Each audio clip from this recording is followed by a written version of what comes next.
My horrible best friend revealed my humiliating past in front of my fiance at a dinner party, so I am cutting her off my life for good. I have a small group of people I consider my best friends that I have known all my life: Beth, Stas, and Gwen. I'm a big girl, 5'3" and 260 pounds. I've always had issues with my weight and had self-esteem issues. I was always told you have such a beautiful face, and if you were smaller, I would date you. I've been in a few relationships where it was obvious that my boyfriends at the time were ashamed to be seen with me. They would never hold my hand in public and never posted pictures of us together on Instagram and Facebook. My luck on dating apps consisted of getting ghosted or just wanting intimacy, and I am embarrassed to say that I allowed myself to be used by some guys. Eventually, I stopped responding to most messages. 3 years ago, I met my fiance, Kyle, at one of my nephew's soccer games. Kyle was the coach and approached me afterward. He asked me if I was ever going to reply to his message. I was confused, and he said he messaged me a week prior. That's when I remembered his message and I got embarrassed.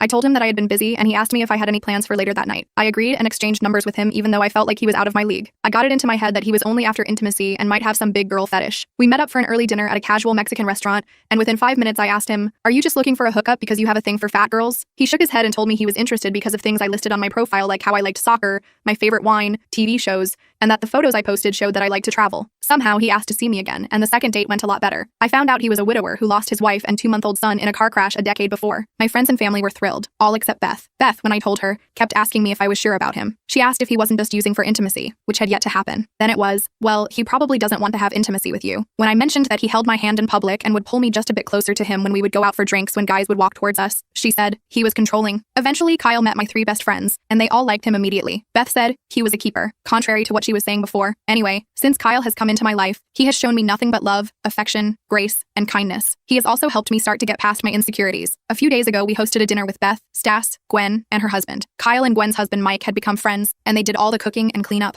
Everything was going well, and we were all relaxing on the back porch drinking some cocktails when Beth asked me in front of everyone, "Why do you tolerate that picture of Kyle with his dead wife and son?" I was mortified. Kyle looked upset but was keeping his composure. I explained that it was the only picture he had of the 3 of them together, and that I would never ask him to hide it because that was his wife and son, that he loved them, that I know Kyle loves me, and that she was being rude and needed to call an Uber to leave. She had too much to drink and didn't seem like she wanted to leave. Then she embarrassed me when she brought up a humiliation I had endured with an ex during the lowest point in my life that I hadn't told Kyle about. I bet keeping the picture up was his idea, and you went along with it, like when Jeff would make you wear a pig mask and oink while he fugged you. Kyle exploded on her and yelled that she get the F out of our house. Mike and Gwen had to drag a now crying Beth out with Stack following them. When they left, I just started bawling and looked at Kyle and started to repeat that I was sorry, and if he didn't want me anymore, that I understood. All my insecurities that I worked so hard to overcome came flooding back. He just hugged me and kissed the top of my head and told me what I did before doesn't bother him. It was Beth humiliating me that pissed him off. He told me that it's up to me if I remain friends with her, but he doesn't want to be around Beth anymore. He cleaned up the patio and held me as I fell asleep crying. Today I texted Beth that we needed to talk. We met up for brunch and she was very embarrassed about her behavior, but I told her I don't think I can be her friend. She then started to blame Kyle for our friendship ending